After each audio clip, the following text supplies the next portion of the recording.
Hello, beautiful people and fellow whiners, and welcome to another episode of A Little Something, the number 2 Wine About with your hostesses, with the toastesses, Siobhan Camille. Hey, y'all. And Tae Michelle. Where sips get real and sip happens. And we wine about life, relationships, culture, and so much more. If you're listening to this, come on over to YouTube, subscribe, like, share, subscribe, all that goodness. Just search for us, ALF2WA, or A Little Something to Wine About. We should pop up. It is 4th Wednesday this here, April, and this one's for the culture. My head's all just... My bad. Oops. This one is for the culture. And y'all, this one's gonna hurt somebody's feelings, but listen, we about to tell y'all everything is not traumatic. This word is thrown around so damn much. You remember how back in the 90s, was like, oh my God, the drama. Now it's in these 2020s, the trauma. Oh my God, the trauma. So y'all, we gonna address that real quick. So grab a glass of your favorite red, white Pinot de Agua and join us on the couch. Hey y'all, hey. When I say we're gonna address it, when we say we're gonna address it real quick, we mean real quick. Just gonna be brief. Because it's not really a whole bunch to say. But before we get into spilling this tea, I hope y'all having a productive week, you know? Let's jump right into the next segment of the show. It's called our Popping Grapes Experience. Be sure to stay tuned at the end when we give our cheers to that wine review so you can hear what we are thinking about the wines that we have tasted during this episode while we whine, moan, groan, and sometimes itch about the word, about the topic, itch, the word that rhymes with a B in front of that part. And we're just gonna flatline this subject. But before we do that, let's get into the Popping Grapes Experience first. So, Sissy, let us know what you're drinking about. So as y'all know, we are still in this good local April. This is another Maryland wine. But it's from the other side of Maryland. This is out of Mount Airy. This is Elk Run. Yeah, I mean, they over there. It's called Sweet Katherine. It's red wine. It's in a dessert bottle. Y'all, I'm nervous because the last dessert wine that I had was a ratafia and it wasn't that great. Can't stand it. However, I love dessert wine bottles. So that's why I picked this up. It's got real quick about the site and the wine itself. So we'll get to that. But I am looking forward to this. And I'm a little scared because of the dessert. It's a red. I said it was a red. Just want to make sure everybody, if you're listening, that you know what the colors is. Okay, I have a white. I'm going to be honest, I don't know how to pronounce this. Les Charms. Huh? LES. Charms. CHARMES. Well, if it's LES, it's probably lay. This is probably silent. That makes sense. Okay. Les Charms by... Y'all gonna be honest, this whole title in a whole nother language, and I'm not about to sit here and put the picture up. It's that. Oh, hold up. I can move it closer so you can see. Hold up. Mâcon-Lugny, Les Charmes. Yeah. What's on the bottom? What is that? Oh, Albert Bichot. Okay, I don't know who that is. I'm sorry, if y'all just leaning, y'all saw all of this forehead because I was trying to read. Good. I'm gonna be honest. I can't read it. I don't know what to say. French. I'm gonna be honest. I don't have the mental capacity right now to even attempt it and mess it up and butcher it like y'all know I can. Where is that from then? So this is what happened. Because I was about to say nothing about that says DMV at all. Right. So when I saw it, I was like, I need a white. I don't know what I don't know what I want. But I think I want something kind of bubbly, not really. And so when I looked on the back, I saw Henrico, Virginia. Henrico? Sure. Okay. Look, I'm not here today. I'm really not. I know that because of the boyfriend. Oh, yeah, that part. So I saw that. I was like, oh, okay, it's VA. It must be imported through them. It is, because when I got home, I read it. It is imported through them. But it doesn't say where it came from. I'm going to say France. I'm going to say, if you pronounce it the way you said it, it's French. It's French. But it does say imported. Yeah, okay. Well, that's all right, because you also giving a preview to May, because we doing French May, I think. May in France. So all our wines will be French next month anyway. Okay. So there we go. Ta-da. Thursday. So clearly this is a Papa Great experience because I don't even know what I'm drinking. Okay. I just know it's a white wine. It was a happy accident. Happy accident. And we just gonna take it from there. So while we while I pull mine up, pour it up because Sissy has already poured hers.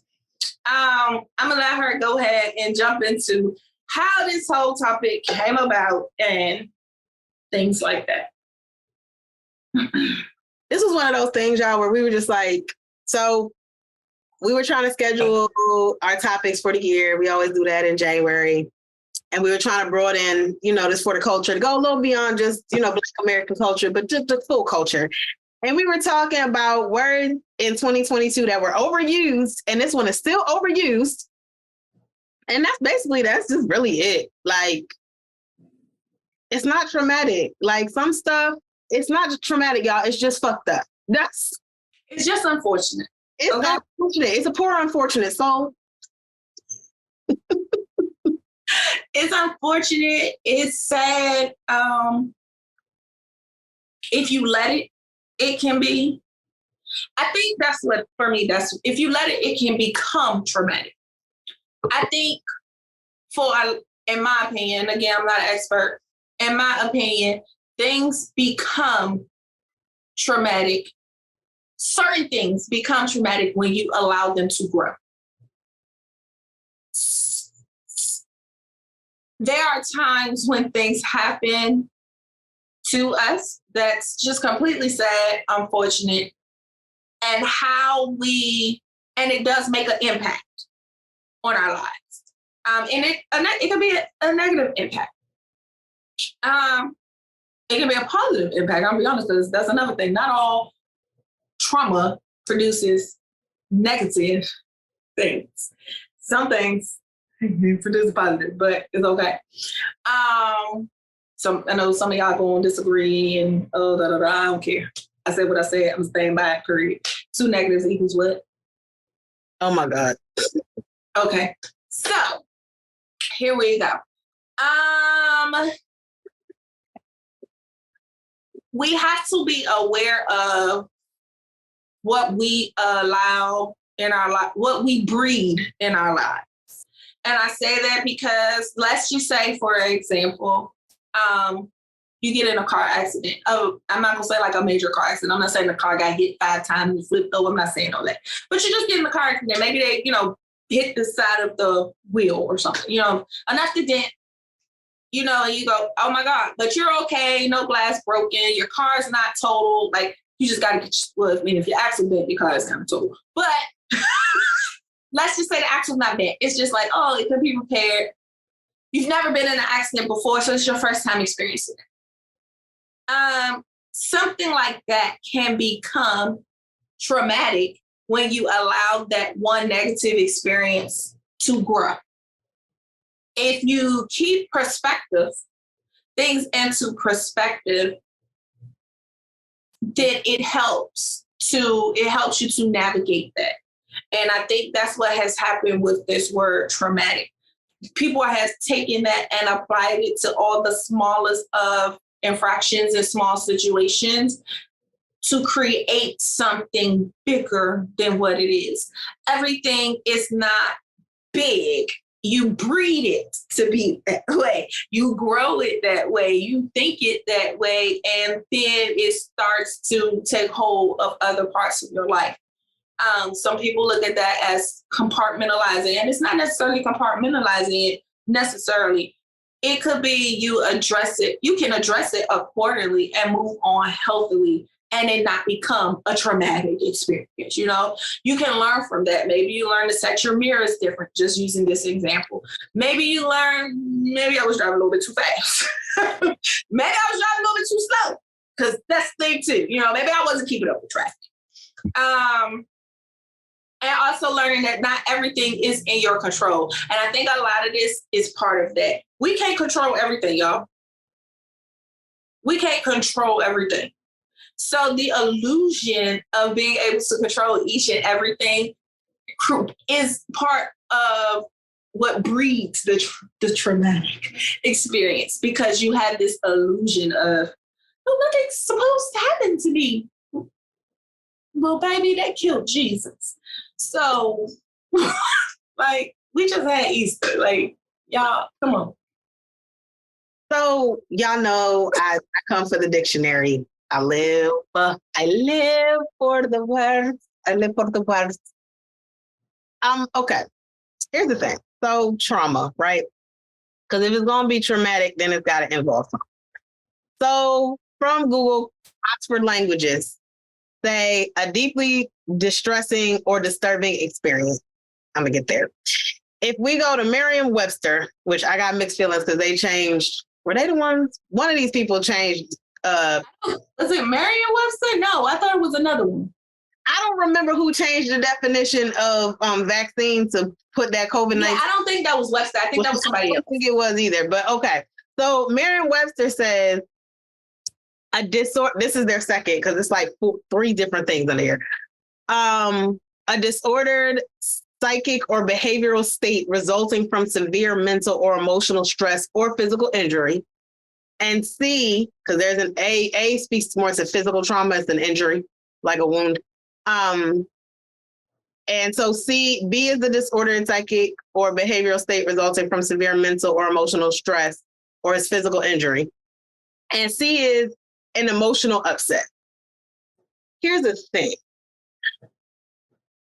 I think people have gotten comfortable using it in its most basic of terms, as far as an emotional upset per Merriam-Webster, or a deeply distressing or disturbing experience from Oxford. And I want us to really only use trauma when we're talking about a disordered psychic or mental or behavioral state resulting from severe, and that's the key word, mental or emotional stress or physical injury. Because see, the issue I feel is everybody wants to have these big buzzwords that are so like impactful. And if I tell you, oh my God, it was so traumatic. Right. Versus if I tell you, oh, that experience made me really emotionally upset. You go more to, trauma, because most of us learn the word trauma watching stuff like ER or something that has to do with serious, physical, severe to like an extreme level of pain and suffering. And so that's why I think we want that association, and we realize that we can really just use it to say we're emotionally upset or we had a deeply distressing or disturbing experience. And you can go through a distressing and disturbing experience and move forward. And not be traumatized. And I guess I still don't understand why people want that trauma. Because like when you attention, I think it's attention. Oh, I'm sure it's attention. It was rhetorical. I know completely why people do that. I just think that is stupid. Like, my bad. I mean, it's dumb, because think about stuff like people are really going through traumatic experiences. There is a child right now who's like 7 years old who is being kept in somebody's dungeon as a sex slave. That's happening. Whether you see it or you don't, that's happening. Okay, that's happening. Depending on what your ancestry is, your ancestors were chattel slaves. That happened. That's traumatic. They were thrown into the Colosseum and happened to survive. They happened to survive the Holocaust or didn't. These things are very much traumatic. And so my issue is using that word so loosely. And I know that that's like this big thing that people want to do right now too, is use these words, these high volume, high pressurized, highly high impact, high response words, highly reactive words for little things so that they can get that reaction. But it's annoying. It's the same way that people keep trying. If I say that everything is racist, then it'll lose power. No, the word still means what it means. It just means you're overusing it. It's like when people will be like, oh my God, that's so cool. Yeah, that's cool. That's cool too. And everything was cool in the 90s. Y'all just overdid it. Or whenever. Yeah. Or like what y'all doing to woke. And we will talk about woke later this year as well. But the same with like, yeah, girlfriend, hey, girlfriend, what's up, girlfriend? And y'all ran it into the ground. And I think people think if we continue to take these words, pervert them, and then run them into the ground, people will stop saying them and they will lose their meaning. No, because these words are still part, especially when you talk about something like trauma, not like woke, because that's a social thing anyway. But the word trauma itself actually has a real definition. You're not going to be able to change that. The same with the word racist and racism have real definitions. You're not going to be able to, you can try to pervert them, and maybe you can find that same dictionary company to, change the meaning like they change vaccine. But those of us who actually study and research will know that no, it meant this before you did that too. And but that's a lot with language anyway. And that's down to even the word gay. Because now if I'm like, oh, yo, you real gay. Oh my God, get her fired. Well, gay meant happy for like the longest. Y'all took it and decided that it meant what it's come to mean. But the actual dictionary, archaic, if you will, definition of the word gay just means happy. Y'all did that. Y'all did that. Or the so-called F word really just means a pile of sticks. And if you really think about how it evolved into what it means now, well, it was fitting. If you have a whole bunch of men together, guess what you end up with? If you're not trying to be vulgar when you refer to their male members, a pile of sticks. I'm not saying that people should go around saying the F word, but I'm just saying that this is how language evolves. And this is how language evolves and devolves. And we need to be very conscious of the way we're using words. Of the way we're using it and how we are, which way we're allowing it to go. Because we ultimately this is something that we actually control. Out of all the things we can't control, this is one of them that we can. And I think that's something else that we have to be aware of. When we can change things, let's effectively change things. When we start erasing or changing or evolving meaning of words to set a negative narrative or a stereotypical narrative or, a very, I can't think of the word I'm trying to use, but that narrative, what are we doing? What are we saying? What is the impact that this is going to have? What's happening long term? Because no matter what, remember that saying, sticks and stones may break my bones, but words will never hurt. We all know that's a lie. It's a whole lie. We all know, and when I say we all know, because even the toughest of the toughest person can say, oh, somebody said something to me, and it made me want to. It made me want to hit them. It took them to a different place emotionally. So words have power. So we have to be extremely careful of what we're changing the meaning of these words to. Yes. Now, do we know that back in the, 1800s, there's a word like the word trifling? It meant not important. The slang term switched it to something else. We have to be careful. But it still has a negative meaning. So we at least kept with that. Right. But I'm just saying, we just have to be careful that something that, like I said, I was talking like woke. something that we use as a protection piece, you know, hey, yo, man, stay woke, you know what I'm saying? Like that type thing has now been turned into something completely different. We have to be careful. We have to be extremely careful. Like words have power, and they have power simply because of their meaning. So if we start to strip away the power or start to twist the power to set a narrative in another direction, we got to be careful. We have to be careful. Y'all can't sit up here and say words don't mean anything when people are out here getting fired over pronouns. I said what I said. Like, don't tell me. And there you have it. Don't tell me that words don't have meaning when somebody called you she instead of he and now you mad. Or somebody they instead of them. Somebody called you he instead of they and now you're upset. Now it's fired. You're not going to tell me that words don't have meaning. You're not. Some chick was just fired because she was trying to relate, I guess, to the younger generation. She was older and said for shizzle my nizzle and got fired. So don't tell me that words don't have, and that's the most ridiculous thing I've heard today, for real. That's the most ridiculous thing I've heard. You got fired? Okay, wait. No. I can't go into detail. My mother told me I didn't really, whatever. I know this was recent. It happened 2 days. Oh, wait, 2 days. OG. It happened today. I should the week. Well, since you got like, did she like? No, was she talking to black people? I think she was, but I think she was trying to relate. I don't know. I think she said, you know, but I don't think she knew. She didn't really know. I don't think the connotation, but I just know so many black people were like, yo, she shouldn't have got fired off of that.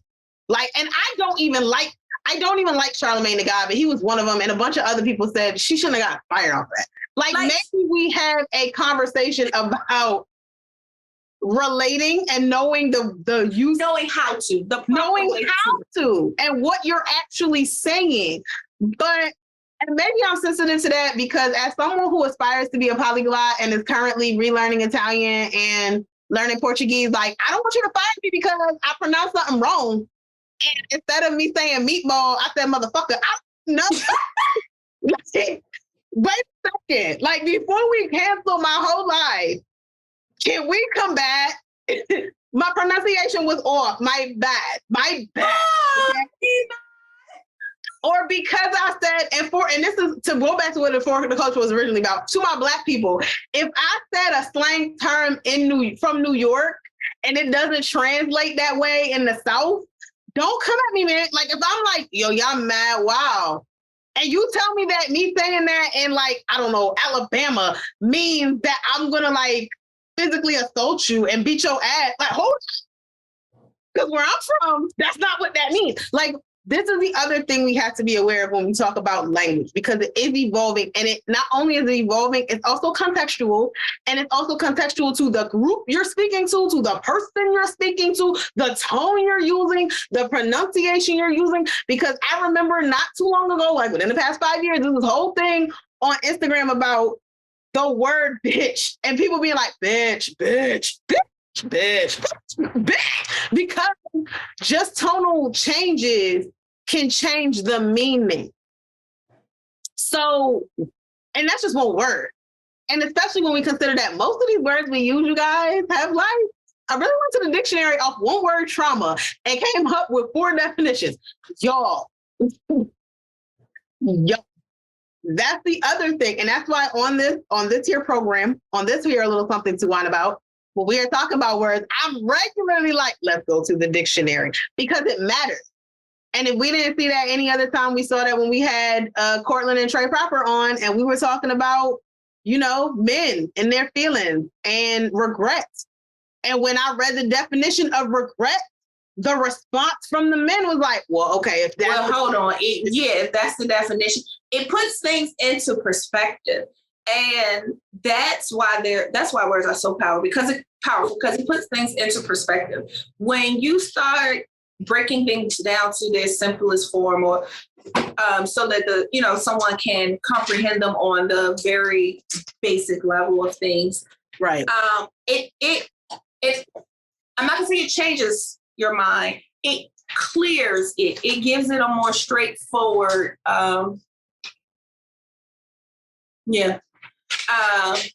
straightforward, like a straight line of direction. It's on the same page. Right. See, y'all. It gives you a common ground. That's what it does. Right. It makes the vision clearer. You know, you can understand what direction you're going and go together, hopefully, and move forward with the plan. If somebody's giving you directions and they're like, yo, turn west, and you like, turn what? Don't do that. Turn left. Just turn left. Oh, left is what? Okay. Because in my mind, and so, okay, digression. That never eat style worms is trash. Never eat sour worms. No eat Southwest. Oh. It's trash, okay? Because I have been driving and my GPS will be like, used to be like, now it's gotten better. GPS now has changed. It's a little ghetto there. But back in the day, it'd be like, turn. And you are going west, such. Yeah. But I'm going straight. And I was told in front of me is north. So why do you keep telling me that I'm going west? And this might be my dyslexia talking to you. No, they don't teach directions well. It was funny because I saw something, speaking of, like years ago that was like, it was like a quiz question. Can you figure out where you are directionally from anywhere? And I was like, yo, I really can.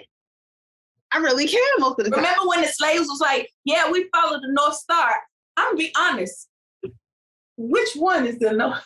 Yo, I can't find the North Star, but I can figure out wherever I am. I can figure out, okay, New York is here. Where am I? So where's New York in relation? Where's this? Like, I have a good, and I guess because I used to study map also, like I was a real map, and I'm a nerd, y'all. I ain't had many friends growing up, okay? I like looking at maps, but if you ask me what I'm looking at, I'm going to tell you a map. I always look. If you ask me where we at on the map, even if I ask one question, if I'm like, yo, where we at? We in Maryland. Bet. If I can ask somebody else, where's New York? Oh, New York will be that way. Cool. So that's north, that's south, then that's, okay, I know where I am now. I know how to get them. Nope, I'm out. I lost, I died, all of that. Like, game over. I'm out. Like, she's not going to make it on Oregon Trail, y'all. She's not going to make it. I'm not going to make it. Unless I'm following the leader, and hopefully I'm following the right leader. I'm not going to make it. You know what I'm saying? Like, I'm out. You know, it's that, like, I remember the first time I had a compass. I was like, okay, I got a question. I still have to figure those out. If they say go north, and I know you turn the compass, but what if I don't need to go north? What if I need to go west? So if I fix the compass and it's facing north, I just go that way? Yeah, north's not always in front of you. I learned that, though, because... So they need to stop teaching it. But that's because my mom... You know how I really got really good with directions? I'm not going to lie to you. My mom's car, the older one, the one before the one she has now, or maybe it's the one she has now. I don't drive her car anymore. I have my own. It had the directions in the rear view mirror. So whenever you would turn the car, it would tell you what direction you were driving. And so doing that for a year is what my mind started was being like, oh, I'm going south, or I'm going northwest, or I'm going east, or I'm going this way. Or it was how I could be like, yo, I'm headed to the south side. Why am I driving northwest? Oh, because I'm below the south. Oh, so this is the thing. When you said that, the only place I can do that in is DC. You put me in Maryland, I'm out. When the way you just described it, the only place I can do that in is DC. I can't do that in any other place. And maybe it's because it's where I grew up.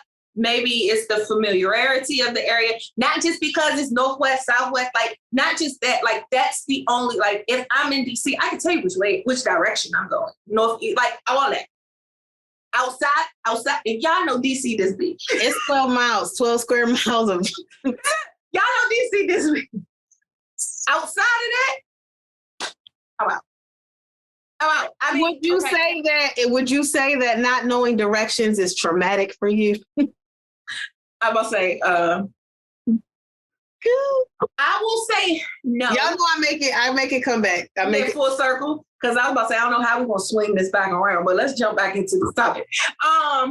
No, but I will say it can be like if I'm in an unknown place, and then like if I'm in an unknown place, and let's say I got a compass or a old GPS that's like, continue going north. Nigga, I'm in the woods. So straight. But you know what I'm saying? To that point though, I think the other problem is because we do this with so much other stuff, we need to come to a collective where we agree there are levels of trauma.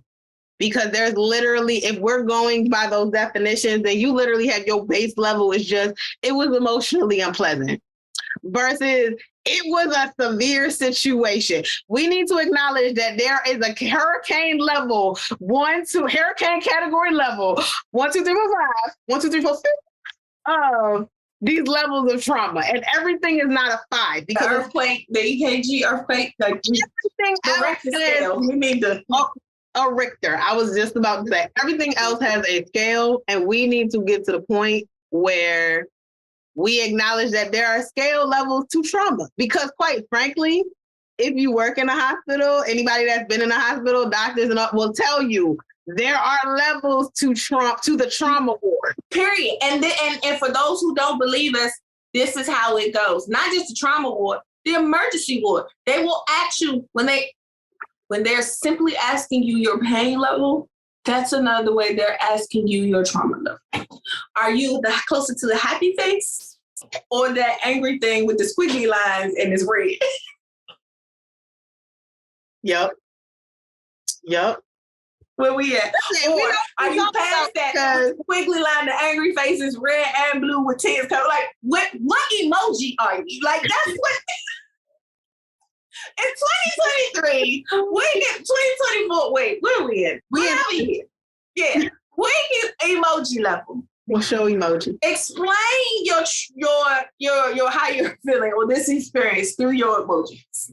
Yeah, let's identify emojis. Because a lot of y'all sitting up here talking about trauma, like y'all sitting here with the red angry face with the eyes squeezing down or the tears. And your experience was the one tear. And your experience was the one tear, or your experience was just the straight deadpan, or your experience was, I'm confused. Y'all were not, like, listen. And as two women who have been through traumatic experiences. Real traumatic experiences. For reals. And not just like, it was emotionally unpleasant, but like, it was severe, and it changed the way that I thought about some things, and it changed the way that I moved about some things, and it changed some people I'm not around anymore, and it changed some things about people, how I looked at them differently, and it made me look at myself a little differently. That's trauma, y'all. And we have lived it. Which is why we can tell you. Remember that fan I was talking about first season? I still ain't got that fan. I need it. I need that fan. I don't even remember what it's supposed to say at this point. I don't know either. We got to rewind back. But this is why we can tell y'all how to trust after trauma, because we have legit lived through trauma. This is why we can tell y'all that some of y'all sitting up here talking about it was traumatic. No, it was unfortunate. It was effed up. It was jacked up and janky. It was trifling. It was wrong. It was stupid. It was stupid. I'll be honest. Some of y'all traumatic experiences just stupid. Y'all being dumb. Some of y'all traumatic experiences just growing pains. Like, nigga, we all did shit. Like, it was bad choices, you guys. Bad choices. Like, now those choices can put you in a traumatic experience. Period. So that's acknowledged. But the bad choice itself is not necessarily the traumatic experience. No. And we're not trying to minimize. Oh, you guys are minimizing people's feelings. We're not trying to minimize your feelings. We're trying to be realistic. And it's important for us to be realistic on things, because if we continue to go to extremes on everything, when something is truly extreme or something is truly severe or something truly causes for reaction to a traumatic experience, there will not be one. And it will not be one because people will start to brush it to the side because trauma has been normalized. Mm-hmm. Real trauma has been, and so real trauma then goes ignored or unattended. So we're just saying, let's be realistic and put things into perspective, and words matter. And let's use your words wisely. That's all I'm saying. Amen. And on that note, ladies and gentlemen, we're going to say cheers to that. So now that my glass is empty because I can't see if Siobhan's is.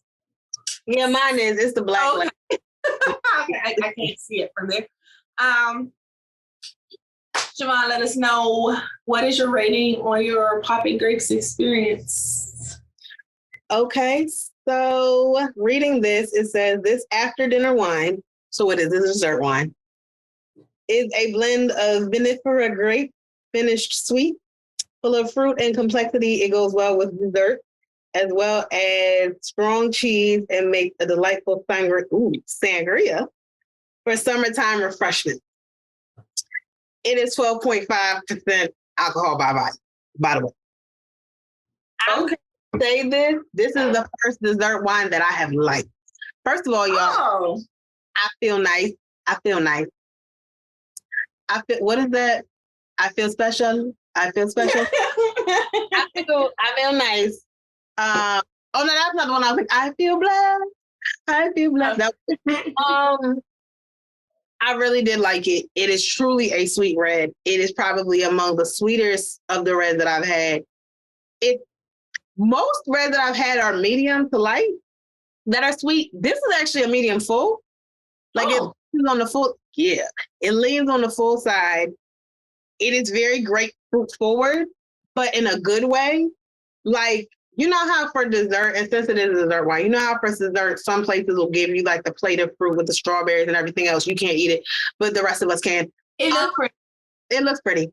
If I take a Benadryl, I'm in there.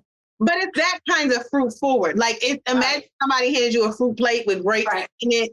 It's awesome. Like, I actually really, really like this. Now, I will also say it took us a while to get started, y'all, because we had to do catch up because we recorded on Monday. We usually have our meetings. We didn't have our sis check-in, so we did our check-in before we recorded.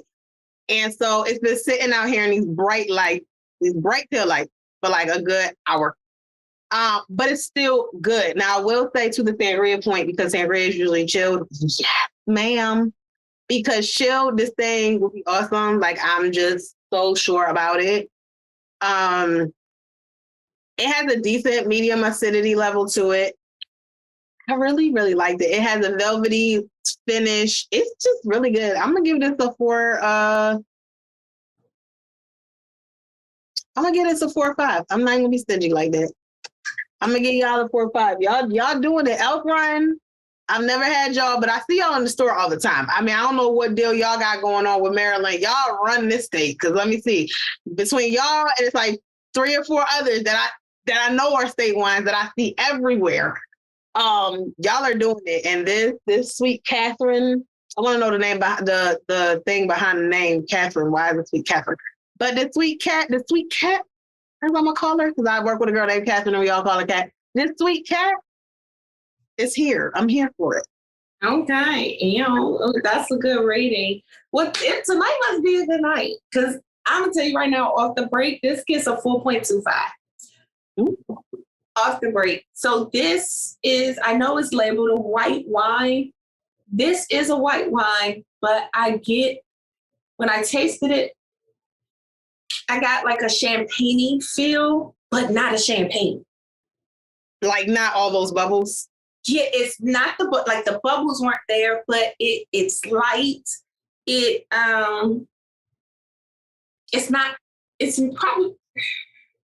probably a light to medium body, but like, this is, to me, it says fun. It says not quite celebratory, but like sophisticated soiree. Right. Yes. Like that's what I'm getting. Like a sophisticated tea party, but with wine. So like a good brunch. Yes. Like, and you don't need the orange juice for the mimosa. Oh. Like I really this. Like this, it was okay. I do like this. I just stopped myself because I was like, oh. Yeah, I poured like 2, and then y'all know dessert bottles, it's not a lot. It's slim. They're slim. So I had to stop. But I was like, but I do like this. So I can't pronounce you, but I like you.